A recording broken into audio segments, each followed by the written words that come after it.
Welcome, Writer Moms. Today, I'm very excited to be able to share with you an interview with one of our fellow students. I'm going to be introducing you to Hailey Rene. Hailey is a student of computer science and cognitive science.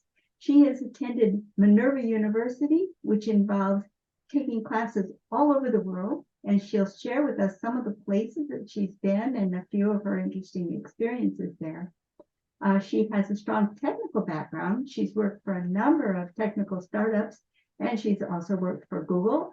She's had a nomadic lifestyle, has lived part of her life. She's lived in an RV, and she just has some really interesting experiences that she will share with us. She has a website, and we'll put that link to that in the show notes, so you can check out what she has to offer if you're interested.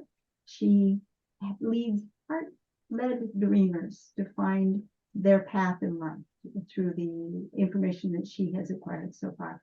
I hope you will enjoy getting to know Hailey Rene. So, Hailey, tell us a little bit about yourself.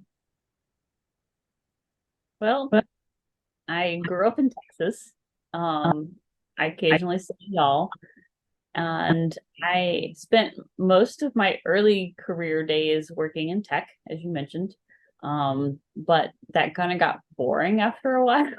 So I decided to go back to school and get my second degree in computer science so I could understand more of this AI movement world that we're getting into. And I've always been focused on living a very purposeful, intentional life. So I've developed a lot of techniques and stuff over the years on how I do it. And so now I'm actually trying to help other people do that. So that's kind of what I've been doing more recently. Uh, Thank you, Hailey. So tell us a little bit about this Minerva University that involves you traveling all over the world. Yeah, Minerva is a fairly new university. It was designed from the ground up to use the science of learning to help people like learn what they teach. So the way it works is the first year is what they call the foundational concepts and habits of mind year. So everyone takes the first year together, like the same first year. And it's supposed to teach you the core things that you should know to be like a good thinker. It's supposed to be like the foundation for the rest of the stuff that we do throughout our Minerva journey and like, ongoingly. And then after the first year is in San Francisco, although I did not go to San Francisco because it was COVID. So our year was remote the first year. Um, but after that, you go to a different country every semester. So I've been to Korea, I've been to Germany, I've been to Buenos Aires in Argentina, I've been to Taipei, Taiwan, and I yeah, those are the ones I've been to. I was supposed to go to India, but that got skipped due to things. And then we're scheduled to go to London next. Fascinating, fascinating. You've had a pretty interesting experience in Thailand. You were telling me about on your podcast. Do you want to share a little bit of that just for the adventure of it? Yeah, so that was my worst night ever. This was before Minerva. The first time I ever actually went out of the States, because I grew up in the States and we never really traveled much when I was younger. So I decided, I'm like, I'm going to leave the country. I'm going to go do something cool. I had some friends that were going to Thailand, so I decided to join them. And then on the way home, I I got myself into a bit of a pickle because I bought a ticket to from the little island that I was staying on in order to go to Bangkok to fly out. I bought a ticket from a travel agency, and they gave me the ticket for the wrong day, but it was in Thai, so I had no idea that it was the wrong day. And I didn't find out until it was the wrong day, until I'd already taken the 3 hour ferry from the island to the mainland. And so I got to the mainland expecting to get on a bus, but I didn't get on the bus because they wouldn't let me on the bus. So I had to stay at the world's worst motel, I think, possible for that night in order to wait for the next day to try to figure out what I'm gonna do next. And then it was just a whole bunch of misadventures. I didn't really have dinner. I ended up having to eat like little candies for dinner, and then I ended up getting sick that night, probably due to the candies. And it was just a big mess. Then the taxi ride going home, like the taxi ride from that place to the airport, because I ended up deciding to not get on the bus. I decided to take a plane. It was like the worst drive. It was just one thing after another.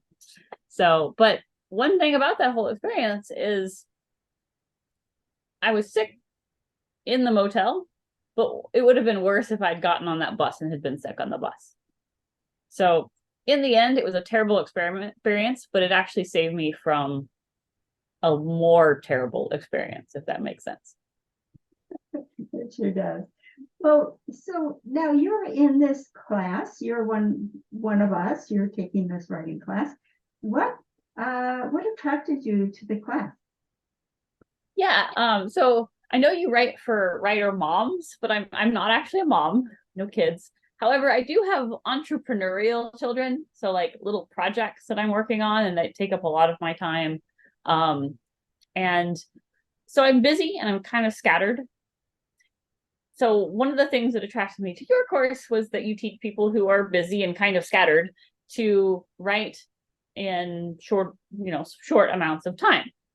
And I have had this idea for a novel for a while now, a couple of years, and I haven't really ever worked on it. I mean, I've kind of outlined it before, but I've never actually like sat down and started writing.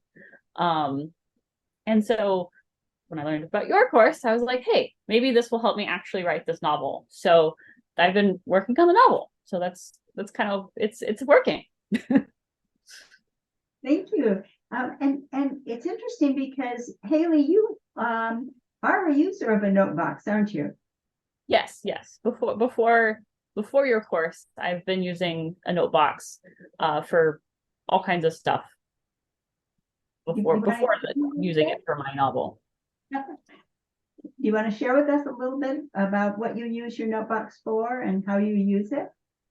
Yeah, sure. So, I mean, this is what it looks like at this point. It's not as big as yours at this point, but I started out by I mentioned in Minerva freshman year, we have the foundational concepts and habits of mind. I started collecting that information into a note box just to try to like keep it as, a foundation to build on. I mean, that's what it's supposed to be. So I started putting that in here, and I use, little note cards, and then I color code them. So the foundational concepts are blue at the top. But then after I started doing that, my knowledge section, I found other uses. So I started a memory section. And so I have a section for like where I can like record memories from my past as I like remember them or as things happen to me. I even have a section I do internal family systems as a mode of therapy / self-development. It's a mode of meditation, I guess you could say, where you kind of talk to different parts of yourself. And as part of that, I have a section for that where I track the different parts that I talk to. So it has a variety of uses. Oh, thank you so much, Hailey. And do you also use it to track your fiction writing? Yes, I have been more recently using it to track my fiction writing. I previously to this had been tracking everything in an app called Scrivener. I'm not 100% sure how to pronounce that word. But I have been slowly transferring everything out of that into actual index cards, and it works quite well. Very good, very good. So why don't you tell us a little bit about where you're going with your writing and where you're going with your website, and are the two linked and interrelated in any way? Yes. So I have a few different kind of writing projects, you could say. So I have the novel, which I mentioned, and The novel is called The Devil Loves You Too. It's a story about the good that comes out of bad things. And it's inspired by me losing my father last year. So kind of like the process that I went through, I'm kind of turning that into a novel to teach the idea that like you can look at bad things with a lens of good. And then I'm writing a nonfiction. My nonfiction writing is kind of in the form of a newsletter. So a monthly physical newsletter where I help people learn to listen to their heart more and learn how to live a more purposeful life and get out of their own way in order to do that. So that's kind of like the nonfiction side of my writing. And the website is basically just geared towards purpose. So living with purpose and getting out of your own way, which is the topic of the newsletter itself. And also, I mean, in some ways, the topic of the novel.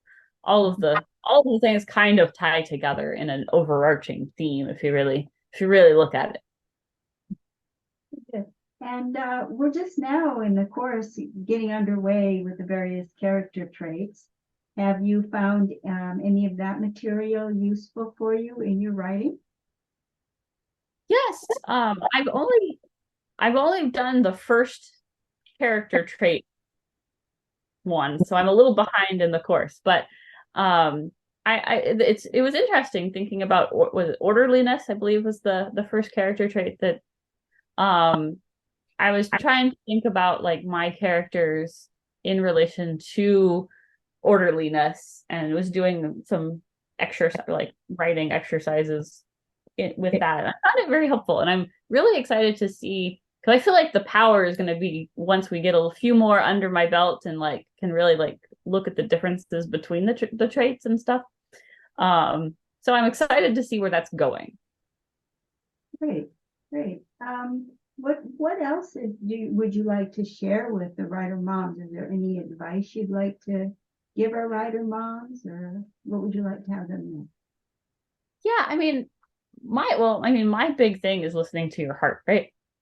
And so if you feel like you have a story, if you feel like you have something that you want to get out there, be that fiction, nonfiction, what have it, if if you have that and it keeps poking you like, hey, you have like remember me, remember me, remember me.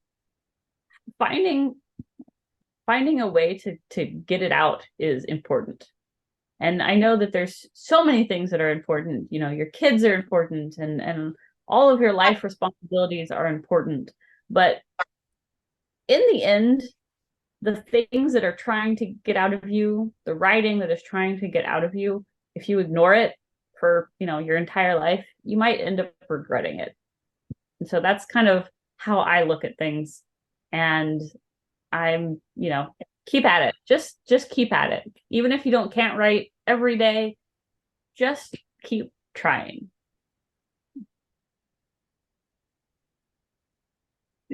Oh, so, Hailey, I thank you so much for being with us today. And what I wanted to also tell, speak to all of you who are in this class and are doing the lessons together at whatever pace you're going. We're just here together to try and help make writing possible. I'm lucky to have a body of knowledge that I'm kind of sharing out with you. And at the end, I'll share with you my sources and a little bit about my background that lets me know why it's going to work. But look at the interesting people that we have in our group.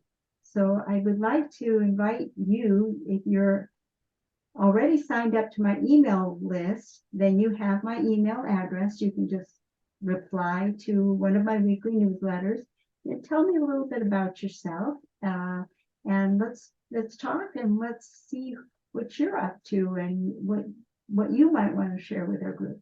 I think it's going to be exciting to see where we all end up as we move along. So, Hailey, any final words before we say goodbye? Well, I'm also just looking forward to watching more of these. Like, thank you for having me on this one, but I'm also enjoying like the other ones that you have posted, talking to other people. So I'll just second that. If you your audience should come share. I want to meet you guys. I want to meet the rest of you. So come talk to us. Come talk to Kathleen so that the rest of us can meet you.